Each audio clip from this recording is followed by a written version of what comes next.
చేసింది అని బట్టి గారు పదే పదే ఒప్పుకున్నందుకు అభినందనలు. 10 ఏళ్ల బీఆర్ఎస్ పాలనలో మేం చేసింది 4-17 అయితే 5 ఏళ్లలోనే మమ్మల్ని మించి ఈ 5 ఏళ్లలో 7 లక్షల కోట్ల అప్పు చేయబోతున్నారని ఈ సభ ద్వారా బీఆర్ఎస్ పార్టీ రుజువు చేసింది. అయితే అధ్యక్ష బట్టి గారు ఏమన్నారు, మీరేం చేశారు అన్నారు. ఏం చేశానో చెప్తా వినండిక. ఏం చేసినాం అధ్యక్ష, ఈ రాష్ట్ర రైతాంగానికి కేసీఆర్ గారి హయాంలో 4,08,902 కోట్ల రూపాయలు ఈ రాష్ట్ర రైతాంగానికి ఇచ్చింది బీఆర్ఎస్ ప్రభుత్వం. రైతు బంధు కింద 73,162 కోట్ల రూపాయలు ఇచ్చాం. రైతు బీమా కింద 5,465 కోట్ల రూపాయలు ఇచ్చాం. లోన్ వేవర్ కింద 28,000 కోట్ల రూపాయలు ఇచ్చాం. పవర్ సబ్సిడీ కింద 65,000 కోట్ల రూపాయలు ఇచ్చాం. ఇరిగేషన్ రంగంలో 2,37,000 కోట్లు ఖర్చు పెట్టాం.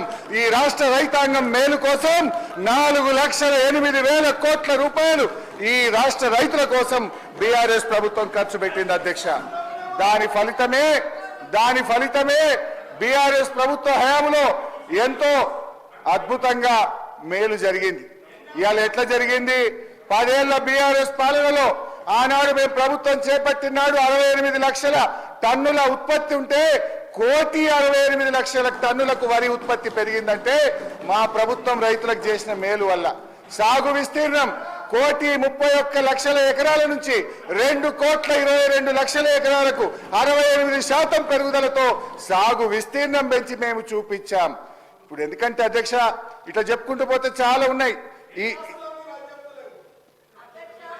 ఇప్పుడు మీకు అంత ఇష్టం లేకపోతే ఓఆర్ఆర్ టెండర్ క్యాన్సిల్ చేయండి. వి అప్రిషియేట్, టెండర్ క్యాన్సిల్ చేయండి. హరీష్ రావు గారు ముఖ్యమంత్రి గారు అధ్యక్ష, ముఖ్యమంత్రి గారు చాలా రోజుల నుంచి ఔటర్ రింగ్ రోడ్ మీద చర్చ జరుగుతూ ఉంది. ఎన్నికల కంటే ముందు హడావిడిగా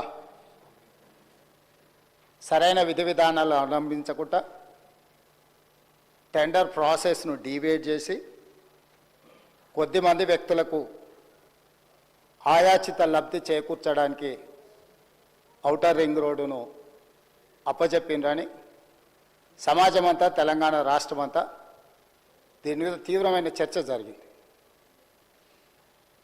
ఆనాడు Congress party doctor YS Rajasekhara Reddy గారు ముఖ్యమంత్రిగా ఉన్నప్పుడు అంతర్జాతీయ ఎయిర్పోర్ట్తో పాటు ఔటర్ రింగ్ రోడ్డును జైకా నుంచి నిధులను తీసుకొచ్చి ఒక అద్భుతమైన మణిహారాన్ని తెలంగాణ రాష్ట్రానికి, అంటే హైదరాబాద్ నగరం అంతర్జాతీయ నగరంగా, విశ్వనగరంగా రాణించడానికి ఈ 2 ప్రధానమైన కారణం. అంతర్జాతీయ airport, outer ring road, IT కంపెనీలు, ఫార్మా కంపెనీలు.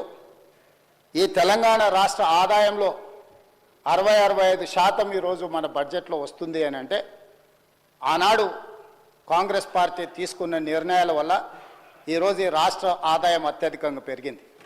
ఇదే కాకుండా ఈ నగరం ప్రజల యొక్క అవసరాలు తీర్చాలి, దాహార్తి తీర్చాలి అని ఆనాడు పీజేఆర్ గారు పదే చేసిన ధర్నాల నేపథ్యంలో కృష్ణానది జలాలను ఫేజ్ 1, ఫేజ్ 2, ఫేజ్ 3 కావచ్చు, గోదావరి నది జలాలను హైదరాబాద్ తాగునీటి దాహార్తిని తీర్చడానికి ఈ హైదరాబాద్ నగరానికి కృష్ణా గోదావరి జలాలను తరలించి ఇక్కడికి వచ్చి నివసించే లక్షలాది మంది ప్రజల యొక్క అవసరాలను, తాగునీటి సమస్యలను పరిష్కరించింది కాంగ్రెస్ పార్టీ.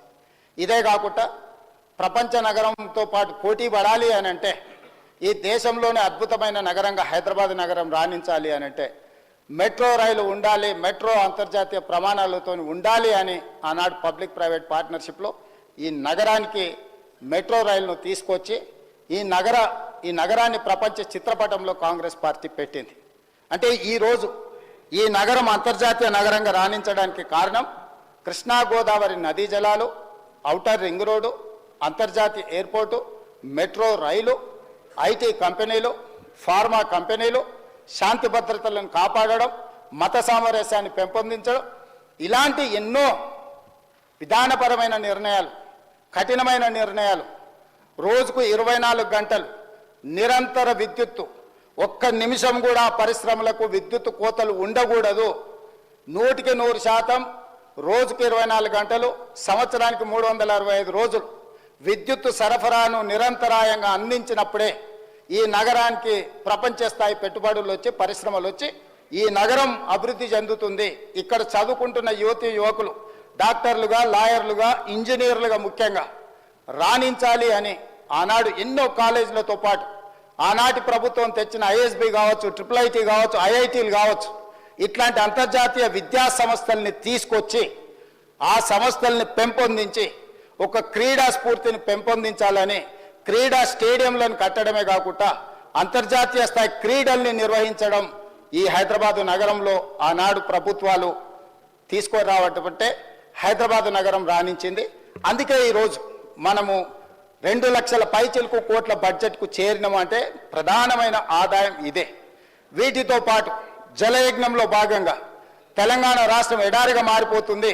ఈ రాష్ట్రంలో సాగునీటిని మొత్తం ప్రతి ఎకరాకు అందించాలన్న ఒక లక్ష్యంతో జలయజ్ఞంలో భాగంగా కల్వకుర్తి కావచ్చు, భీమా కావచ్చు, నెట్టంపాడు కావచ్చు, కోయిల్సాగర్ కావచ్చు, జూరాల పునరుద్ధరణ కావచ్చు, లేకపోతే RDS ప్రాజెక్టులు కావచ్చు, లేకపోతే శ్రీరామ్ సాగర్ కావచ్చు, శ్రీపాద ఎల్లంపల్లి కావచ్చు, ప్రాణహిత చేవెళ్ళ కావచ్చు, తుమ్మిడిహెట్టి దగ్గర ప్రాజెక్టు నిర్మించడం ద్వారా 38,000 కోట్ల రూపాయలతోని 16 లక్షల ఎకరాలకు నీళ్లు అందించాలి. చేవెళ్ళ ఎక్కడ ఆదిలాబాద్లో తుమ్మిడిహెట్టిలో మొదలుపెట్టిన గోదావరి జలాలను చేవెళ్ళ వరకు వికారాబాద్, తాండూరు నా నియోజకవర్గం, మీ నియోజకవర్గమైన కొడంగల్ మన వికారాబాద్ వరకు తరలించాలని చేవెళ్ళ దగ్గర దాదాపుగా 1,000 కోట్ల రూపాయలు ఖర్చు పెట్టి ప్రాజెక్టులను చేపట్టారు. ఆనాడు మనతో పాటు ధర్నాల పాల్గొన్న దురదృష్టవశాత్తు అటుపోయినా చేవెళ్ళ ప్రాంతానికి, వికారాబాద్ ప్రాంతానికి, తాండూరుకు, కొడంగల్కు నీళ్లు తేవాలని ఆలోచన కూడా చేయలేదు. ఈ నేపథ్యంలో అద్భుతమైన నగరంగా తీర్చిదిద్ది ఔటర్ రింగ్ రోడ్డుని మనం అప్పు తెచ్చి మొత్తం పూర్తి Hyderabad growth corridor limited HGCL నేతృత్వంలో ఈ అద్భుతమైన ఆస్తిని 1,000 లక్షల కోట్ల రూపాయల విలువైన ఆస్తిని 6,500 కోట్ల రూపాయల అప్పు తీసుకొచ్చి నిర్మించి అప్పు పూర్తి చేసి డెట్ ఫ్రీ చేసిన అధ్యక్ష. డెట్ ఫ్రీ చేసిన ఔటర్ రింగ్ రోడ్డుని అప్పనంగా ఆయాచితంగా అమ్ముడు పోయి అమ్ముకొని ఎన్నికల ముందు హడావిడిగా వాళ్ళ క్లియర్గా తెలుసు ప్రజలు తిరస్కరించారు, ప్రజలు ఓడించబోతున్నారు, ప్రజలు బొంద పెట్టబోతున్నారని తెలిసి ఉన్నదల్లా తెగ నమ్ముకొని దేశం విడిచి పారిపోవాలన్న ఆలోచనతోనే ఔటర్ రింగ్ రోడ్డుని అమ్ముకున్నారు. అయితే ఈరోజు మాజీ ఆర్థిక శాఖ మంత్రి, ఎందుకంటే వారు ఆర్థిక శాఖ మంత్రిగా ఉన్నప్పుడే అది అమ్మిండ్రు, ఈరోజు వారే డిమాండ్ చేసిండ్రు ఈ ఔటర్ రింగ్ రోడ్డు అమ్మకం మీద మీరు విచారణ ఇయ్యండి అని. నేను మనస్ఫూర్తిగా వారు మనస్ఫూర్తిగా విచారణకి ఏదైతే అడిగినరో వెనకాల వారు కూడా చదువు వచ్చినా రాకపోయినా వారు కూడా వారికి మద్దతు పలికినందుకు వారిద్దరి కోరిక మేరకు స్పెషల్ ఇన్వెస్టిగేటింగ్ టీంను నిర్వహించి ప్రధాన ప్రతిపక్షం కోరిక మేరకు ఔటర్ రింగ్ రోడ్డు టెండర్కు సంబంధించి ప్రైవేటు సంస్థలకు కట్టబెట్టిన విధానాల మీద ఈ సభ ద్వారా ఈ సభ్యులందరి ఆమోదంతో విచారణకు నేను ఆదేశిస్తున్నా. తమరి విచారణకు అనుమతి ఇవ్వాల్సిందిగా విచారణకు సంబంధించిన విధి విధానాలు స్పష్టంగా తెలంగాణ రాష్ట్ర ప్రజలకు నేను హరీష్ రావు గారి కోరిక మేరకు ఔటర్ రింగ్ రోడ్డు టెండర్ విషయంలో పూర్తి స్థాయి విచారణకు ఆదేశిస్తున్నాను. విధి విధానాలను మంత్రివర్గంలో చర్చించి మంత్రివర్గ సహచరుల సూచన మేరకు మంత్రివర్గం యొక్క తీర్మానం మేరకు ఔటర్ రింగ్ రోడ్డు టెండర్ మీద విచారణకు ఆదేశిస్తున్నాం అధ్యక్ష.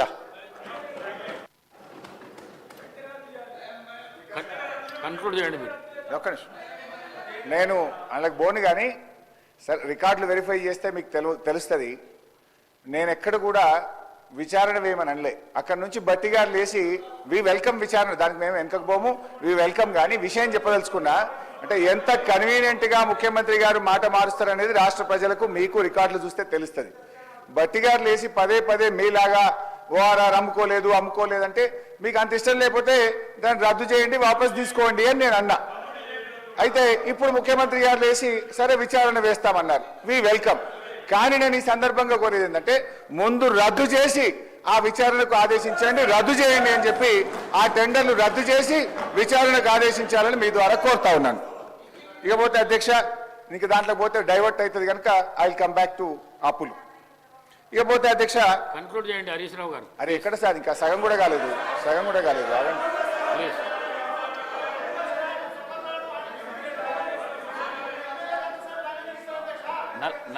నలభై నిమిషాలు మాట్లాడండి మీరు.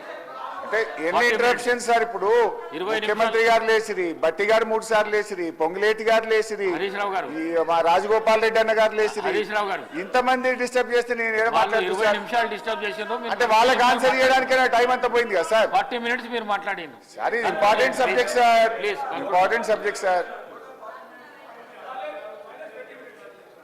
అయితే అధ్యక్ష, గౌరవనీయులు బట్టి విక్రమార్క గారు మాట్లాడుతూ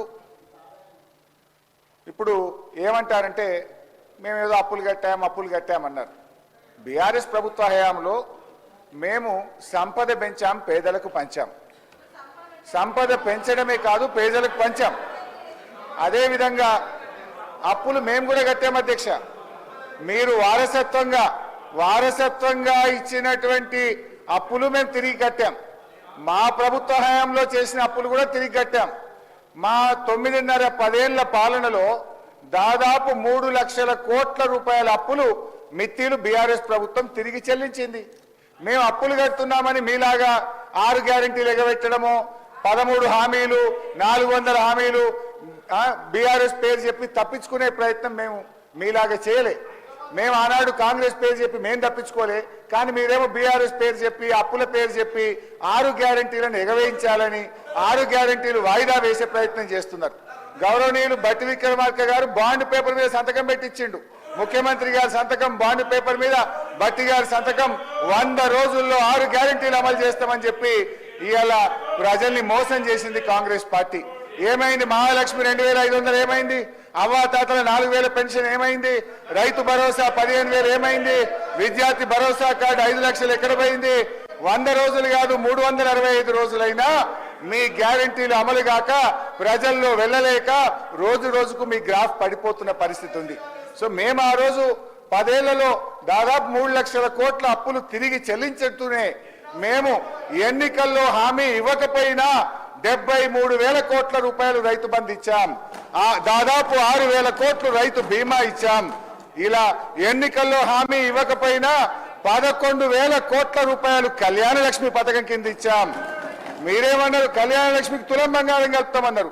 ఏడాది అయిపోయినా తులం బంగారం అయితే ఇంకా వస్తున్నటువంటి పరిస్థితి లేదు. ఇకపోతే అధ్యక్ష, బట్టి గారు చెప్పినటువంటి ఆర్బీఐకి పోదాం.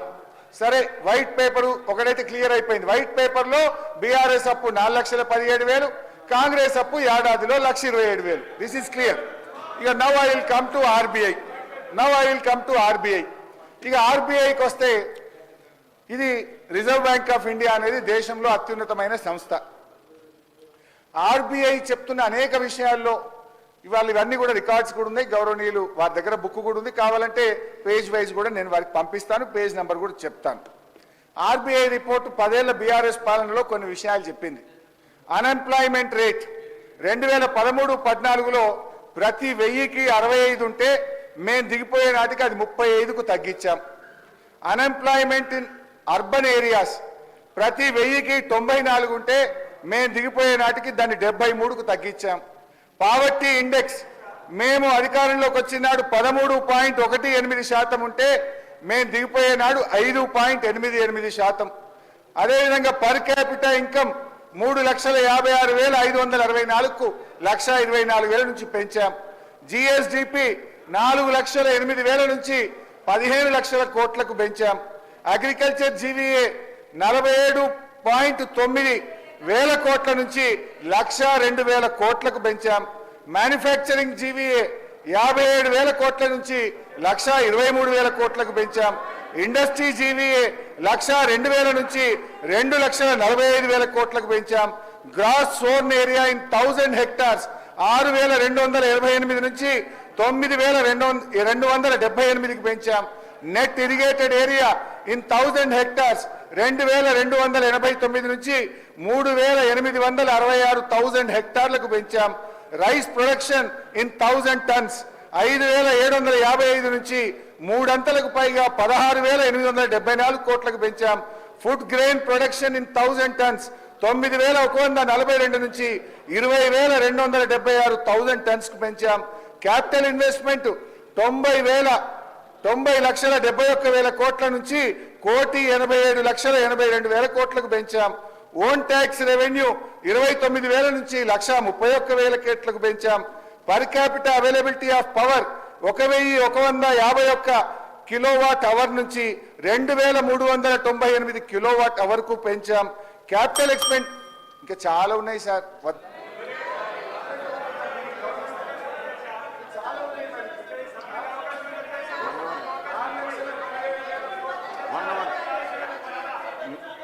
నాలుగు 4,17,000 కోట్ల అప్పు తెచ్చి ఏం చేసిండు అంటే మరి ఏం చేసినామో చెప్పాలి కదా అధ్యక్ష. ఇలా పెరిగిన ఆదాయం చెప్పాలి, మేము ఎన్నో విషయాలు కూడా చెప్పాలి కదా. ఇందాక బట్టైనా మాట్లాడుతూ ఉచిత కరెంట్ మేమే ఇచ్చిన అన్నాడు. ఇదే సీట్లో జానారెడ్డి గారు ఎల్ఓపిగా కూర్చున్నప్పుడు కేసీఆర్ గారు అక్కడి నుంచి లేచి ఒక్క ఏడాది లోపల 24 గంటల కరెంట్ ఇస్తా రైతుల కంటే ఆనాడు జానారెడ్డి గారు ఏమన్నాడు, అరే అట్లెట్లయితే పోయి అట్లా 24 గంటలు ఎట్లిస్తామన్నాడు. ఆనాడు కాంగ్రెస్ ఇచ్చిన కరెంటు 7 గంటల కరెంటు, పొద్దున్నాక 3 గంటలు, దొంగ రాత్రి 4 గంటలు, ఉత్తుత్త కరెంటు, కాలిపోయే మోటార్లు, పేలిపోయే ట్రాన్స్ఫార్మర్లు. ఇవాళ 24 గంటల కరెంట్ ఇచ్చింది ఇవాళ బీఆర్ఎస్ ప్రభుత్వం అధ్యక్ష.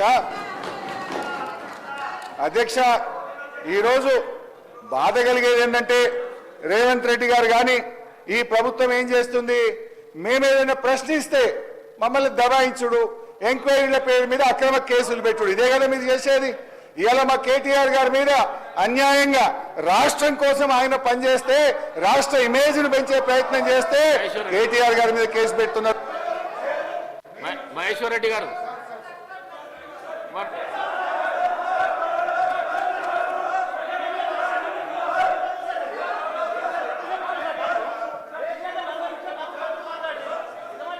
డిబేట్ కావద్దండి, డిబేట్ కావద్దు.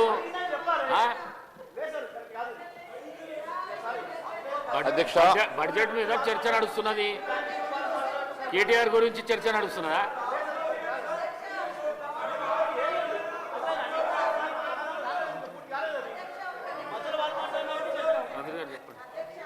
హరీష్ రావు గారు అప్పుడేమో అప్పులు చేసారు, ఇప్పుడేమో అబద్ధాలు చెప్తారు. అప్పుడేమో బకాయిలు పెట్టారు, ఇప్పుడేమో బుకాయింపులు చేస్తారు. అప్పుడేమో బంగారు తెలంగాణ అన్నారు, ఇప్పుడేమో రోజుకో వేషం వేసుకొని బాధలున్నాయి అంటారు. మీరు ఇచ్చిన సమస్యలే కదా అవన్నీ. మీరే అన్నారు రైతులకు ఎన్ని చేసినామని, 30,000 కోట్ల రైతు రుణమాఫీ చేయకుండా ఎందుకు ఆపిర్రు? అవన్నీ అట్లనే ఉన్నాయి కదా. ఉచిత కరెంట్ ఇచ్చినామన్నారు, 40,000 కోట్లకు పైగా విద్యుత్ బకాయిలు ఉన్నాయి కదా. లాస్ట్కు మీరు ring road, outer ring road 30 సంవత్సరాలు తాకట్టే కాకుండా 1 ఇయర్ బిఫోర్ కూడా మద్యం టెండర్లు వేసుకొని వచ్చిన ఆదాయం కూడా మీరే తీసుకున్నారు. కాబట్టి మీరు ఇప్పటికైనా భజనలు మానుకొని వాస్తవాలు మాట్లాడితే బాగుంటది. మీరుంటే గొప్పగా ఉంటే, ఇతరులు ఉంటే తప్పు ఉంటుంది. ఇది కరెక్ట్ కాదు అధ్యక్ష. పెద్దలు గౌరవనీయులు హరీష్ రావు గారు ఉన్నది ఉన్నట్టుగా మాట్లాడితే బాగుంటది. హరీష్ రావు గారు సబ్జెక్ట్ మాట్లాడండి, డిబేట్ సబ్జెక్ట్ మాట్లాడండి. లేదు అధ్యక్ష, ఇప్పుడు నేను సభలో వాస్తవాలు చెప్పే ప్రయత్నం చేస్తుంటే డీవియేషను, డిస్ట్రక్షను, డైవర్షన్ చేసే ప్రయత్నం చేస్తున్నారు. ఇది కరెక్ట్ కాదు. ఇప్పుడు ఎంతమంది డైవర్షన్ చేసిండ్రో మీరు చూస్తున్నారు అధ్యక్ష. ఇప్పుడు ఇదే రేవంత్ రెడ్డి గారు ఇప్పుడు లేచి మాట్లాడుతున్నారు అధ్యక్ష. ఆ రోజు తెలుగుదేశం పార్టీలో చంద్రబాబు నాయుడుతో ఉన్నప్పుడు ఇదే జలయజ్ఞాన్ని ధనయజ్ఞం అని మాట్లాడినటువంటి రేవంత్ రెడ్డి గారు ఇలా మాట మార్చి మా జలయజ్ఞం అని చెప్పి మాట్లాడబట్టి, అదే ఓఆర్ఆర్ ను అష్టవంకర ఉంది అని ఇదే రేవంత్ రెడ్డి గారు విమర్శలు చేసి, ఇవాళ రేవంత్ రెడ్డి గారు ఓఆర్ఆర్ గురించో జలయజ్ఞం గురించి మాట్లాడే హక్కు ఉంటుందా?